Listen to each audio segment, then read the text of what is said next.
হযরত সুলাইমান আলাইহিস সালাম কি সত্যি পৃথিবীর সব প্রাণীকুলকে দাওয়াত দিয়ে খাইয়েছিলেন? এই ঘটনা কি সঠিক নাকি মিথ্যা?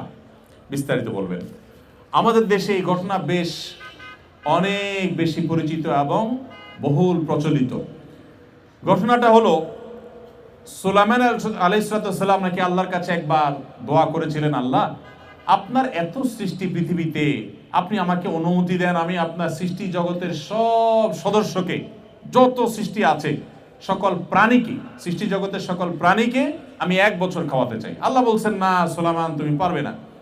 এবার আল্লাহ নবী সাল্লাল্লাহু আলাইহি সাল্লাম বললেন, আল্লাহ তাহলে 1 মাসেরটা খাওয়াই, 1 সপ্তাহটা খাওয়াই, কমাতে কমাতে বলছে 1 বেলা খাওয়াই। আল্লাহ সুবহানাহু ওয়া তাআলা বলেছেন তাও পারবে না। তারপর তিনি পিড়াপিড়ি করাতে আল্লাহ বলছেন ঠিক আছে খাও।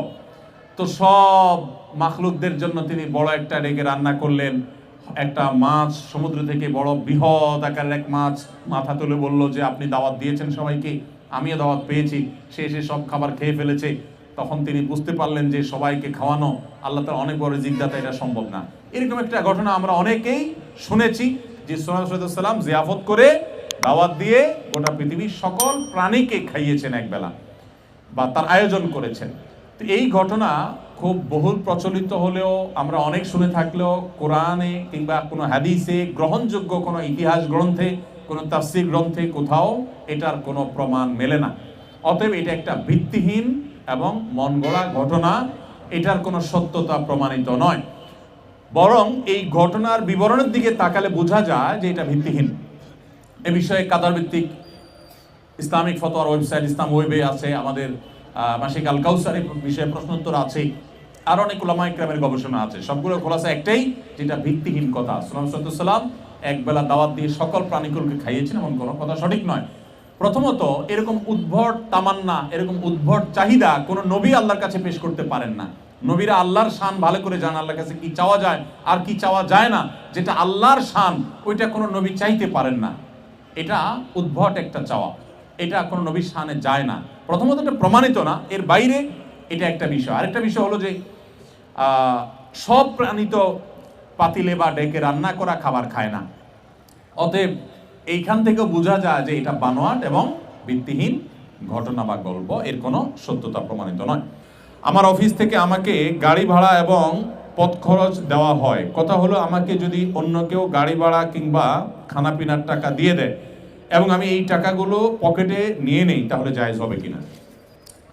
আপনি সরকারি কিংবা বেসরকারি কোনো জায়গায় চাকরি করেন, আপনাকে পথ খরচ বাবদ বা পথের খাবার দাবার বাবদ যদি কোনো বিল দেওয়া হয়, দেখতে হবে সেটা থোক কোনো বরাদ্দ কিনা। যদি থোক বরাদ্দ থাকে যে আপনার জন্য এই টাকা ফিক্সড, আপনি এটার কোনো ভাউচার জমা দিতে হবে না, কোনো ভাউচার বিল দিতে হবে না, আপনার জন্য এই টাকা দেওয়া হয়েছে, এর থেকে কম খরচ করলেও পুরোটা আপনার, আর বেশি খরচ করলেও বাকিটা আপনার গাড় থেকে যাবে। এরকম থোক বরাদ্দ যদি হয় তাহলে সেক্ষেত্রে এই টাকাটা আপনার প্রাপ্য। এখন আপনাকে কি খাওয়াইছে না আপনি পায়ে হেঁটে গেছেন, সেটা আপনার ব্যাপার, টাকাটা আপনি নিতে পারেন। আর যদি যা খরচ হয় সেটাই আপনার জন্য বরাদ্দ, আপনি সেই হিসাবে একটা নির্দিষ্ট নীতিমালার আলোকে বিল ভাউচার জমা দিয়ে টাকা নেবেন। যদি এরকম হয় তাহলে সেক্ষেত্রে আপনি হেঁটে গিয়ে গাড়ির বিল করবেন, অথবা আপনার বন্ধু খাওয়াই দিছে আপনি হোটেল থেকে মিথ্যা ভাউচার লিখবেন, এটা জায়েজ হবে না। কারণ সেক্ষেত্রে এটা মিথ্যা হবে, প্রতারণা হবে। বিধায় এই দুইটাকে পার্থক্য করে তারপরে আমাদের এখানে হালাল হারাম নিরূপণ করতে হবে। স্টক করে মালামাল জমা করে মূল্য বৃদ্ধি করে বেচা কিনা করা জায়েজ আছে কিনা? এখন পেঁয়াজ নিয়ে চলছে তুলকালাম, কদিন পর পরে আমাদের দেশে এগুলো হয় না? নবী সাল্লাল্লাহু আলাইহি সাল্লাম বলেছেন আল মুহতাকিরু খাতি, যে ব্যক্তি সংকট সৃষ্টি করার জন্য সমাজে মাল সরায় রেখা দাম বাড়লে তখন বিক্রি করে, সে গুনাহগার, সে হারাম কাজ করে, গুনাহের কাজ করে। বিধায় সংকট সৃষ্টি করে তারপরে দাম বাড়ায় বিক্রি করব। ব্যবসায়ীরা যারা এই কাজ করেন তারা গুনাহের কাজ করেন। খুব আফসোস হয়, অনেক লম্বা দাড়িওয়ালা মুরব্বী আছেন, মাথা টুপিওয়ালা মুরব্বী আছেন, যারা এই সমস্ত অপকর্মে লিপ্ত। আল্লাহ তাআলা আমাদেরকে এই সমস্ত গুনাহ থেকে বেঁচে থাকার তৌফিক দান করুন। টাকা পয়সা কিছু কামাবেন কিন্তু সাথে জাহান্নাম নিশ্চিত করে ফেলবেন। অতএব আল্লাহর ভয়ে এগুলো থেকে সরে আসার চেষ্টা করুন। এরপরে প্রশ্ন হলো, মসজিদের জায়গা ওয়াকফ করে না দিলে ইবাদত বন্দেগী সহি হবে কিনা, এ ব্যাপারে আপনার মতামত জানতে চাই।